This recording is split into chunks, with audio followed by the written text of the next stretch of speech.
literally no sooner did I post my thoughts on how Apple could just scale M1 all the way to the top of the line Mac Pro, then Bloomberg's own Mark Gurman started dropping massive leak bombs about how Apple plans to do, well, exactly that. And of course, why not? It's still 2020 after all, the Intel die shrink of years. I haven't had a chance to read it yet, to look through it all yet, but I figured why not just do that now with you? Just all of my analysis live to camera, and do it right now. Sponsored by Ting. Real quick, YouTube tells me 70% of you watching this video still haven't subscribed, so go ahead and hit that button and bell so you don't miss just any of what's coming your way next. Okay, first up, Apple Incorporated is planning a series of new Mac processors for introduction as early as 2021 that are aimed at outperforming Intel Corp's fastest. And I mean, no surprise there. Back when Tim Cook first announced Apple Silicon and handed off to Senior Vice President of Hardware Technologies, Johnny Srouji, to talk all about it, one of the first things Johnny said was that Apple was planning a family of SoCs, which just means several variants of the system on a chip that Apple has been using since the A4 in the iPhone X, now scaled all the way up to the A14 and M1 in the latest generation iPhones, iPads, and now the Mac as well. And Tim Cook also said the transition is going to happen over the next 2 years, and that was back in June. So they have approximately until June of 2022. So a lot of this is going to have to happen next year. And as for outperforming Intel's latest, if Intel's latest performed well, maybe Apple wouldn't be doing this transition now. Chip engineers at the Cupertino, California-based technology giant are working on several successors to the M1 custom chip,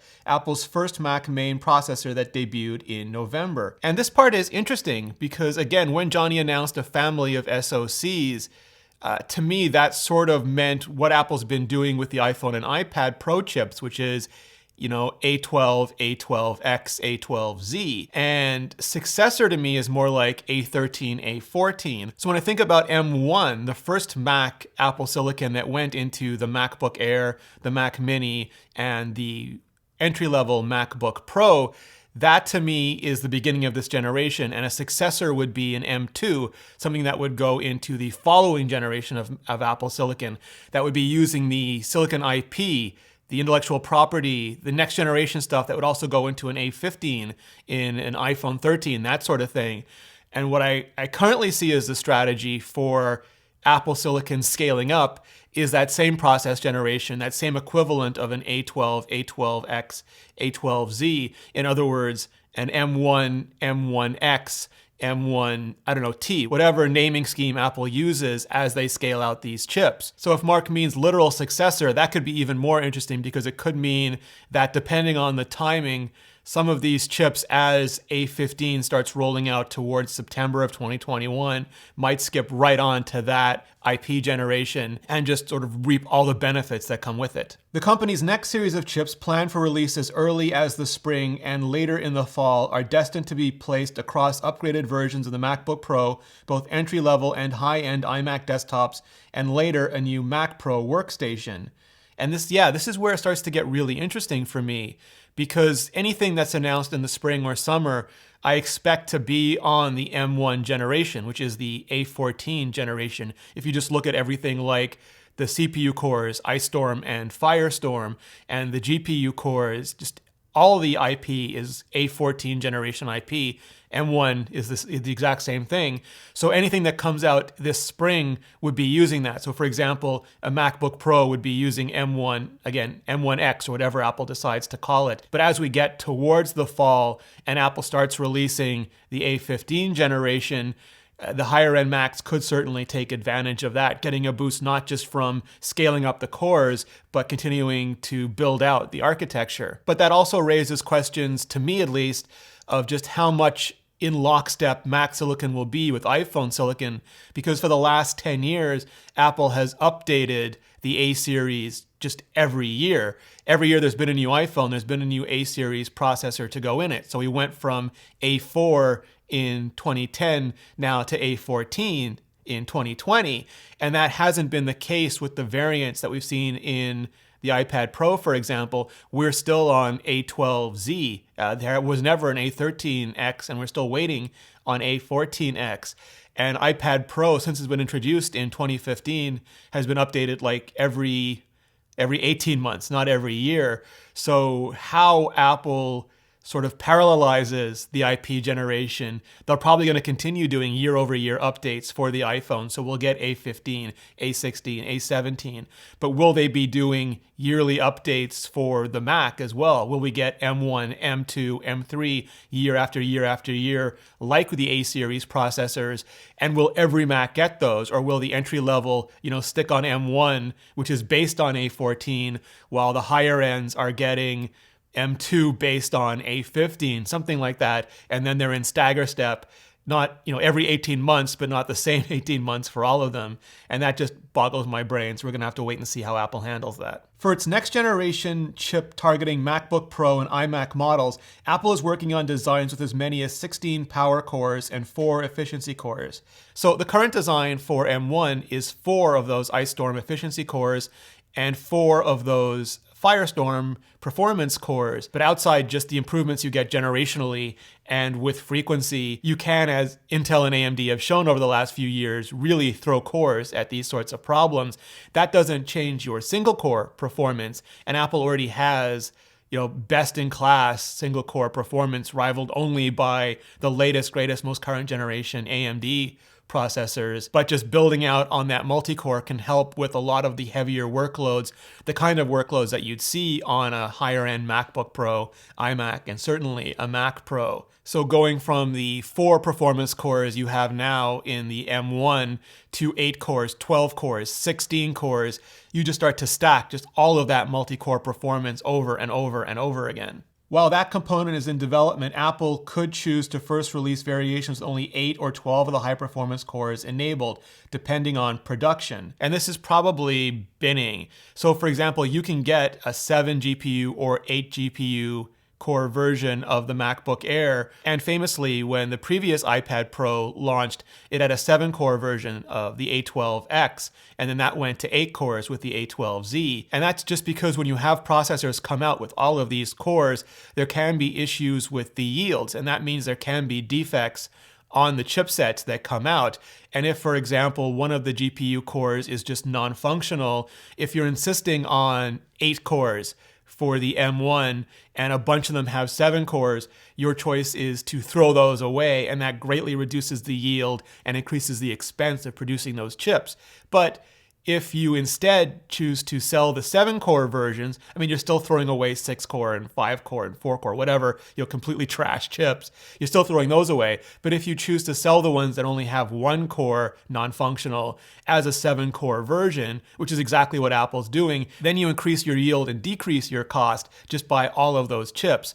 So if Apple is producing, for example, here, 16-core versions, and 1 or more, or in this case 4 of those cores, and it could be a different core on each of those chips, has a defect, is non-functional, wouldn't otherwise be usable. If you instead just decrease your target to 12 cores, that gives you a buffer, increases your yield, again, reduces costs. Or if you sell them at scale, for example, these are the ones with 12 cores, these are the ones with 14 cores, these are the ones with 16 cores, and the cost, of course, ramps up with all the functional cores, and you're binning based on the functionality, the number of cores that are functional. That allows for those much higher yield, much lower cost production runs. And that's actually a really interesting way for Apple to do not quite classic marketing segmentation, but just to introduce perhaps lower cost versions of some of these machines. For higher end desktop computers planned for later in 2021 and a new half-sized Mac Pro planned to launch in 2022, Apple is testing a chip design with as many as 32 high-performance cores.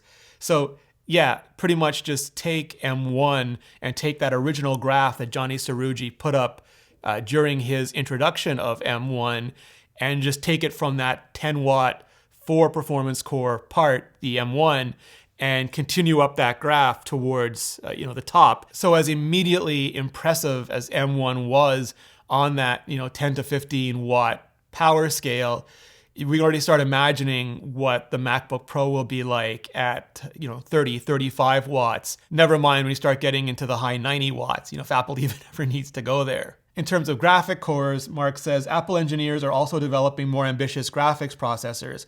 Today's M1 processors are offered with a custom Apple graphics engine that comes with either 7 or 8 core variations. For its future high-end laptops and mid-range desktops, Apple is testing 16-core and 32 graphics parts. And that's just exactly the same, the graphics cores, as the performance cores we were just talking about. Apple is scaling out performance by literally scaling out the number of cores. And when you talk about graphics cards, I think the latest from AMD and NVIDIA are like 200, 300 plus watts, and they have fans on them. I've said before, like the helicarrier from the Avengers movies, just massive, massive cooling systems. So if we look at what Apple's managed to do with M1 graphical performance just on that single system on a chip with those 8 cores, and we extrapolate that to 16, 32 more cores, it starts to get really impressive, considering the performance they're posting now in some ways is analogous to just a couple generations ago in terms of AMD and NVIDIA performance.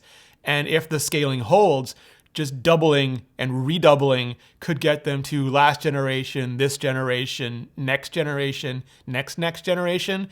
There's so many factors that we don't know. And there's so many other components to it, of course. For example, this generation of NVIDIA and AMD, especially NVIDIA, is focused heavily on ray tracing for gaming engines. And that just might be something Apple's not really considering at all, at least not right now.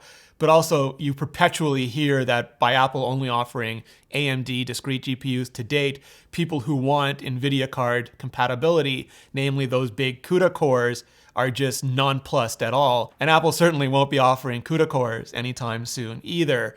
So again, performance is one thing, but the specificity to the task required, wanted, needed is something else entirely. For later in 2021 or potentially 2022, Apple is working on pricier graphics updates with 64 and 128 dedicated cores aimed at its highest end machines.